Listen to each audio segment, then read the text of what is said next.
Power star Pawan Singh के आप लोग देखनी है जा रील जोना में पवन सिंह के साथ आप लोग अनुपमा यादव के भी देख रहल बानी जा।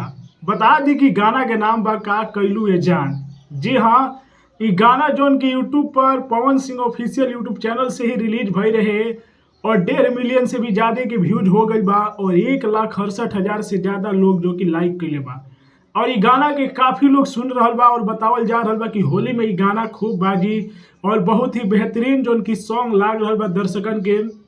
ते ही बीच देख सकत हन कि पवन सिंह, अनुपमा यादव अपना पूरा टीम के साथ जो उनकी देख रहे हैं वीडियो बना के वो शेयर कैले बारे। जी हाँ भाई लोग, और ये गाना आप लोग सुनने पाएंगे तो कमेंट में जरूर बताएंगे कि कैसा लागल। बाकी बहुत सारा भाई लोग तो बतावा था कि गाना सबसे जबरदस्त बा और होली में बतावल जाता कि गाना खूब बाजी।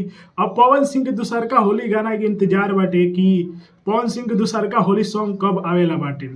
बाकी का कैलू ये जान आप लोग यदि सुन ले बानी जा और ये रील वाला वीडियो देखने जा अनुपमा यादव और पवन सिंह के पूरे टीम के साथ, तो कमेंट में हमें जरूर बताइए जा कि कैसा लगा था।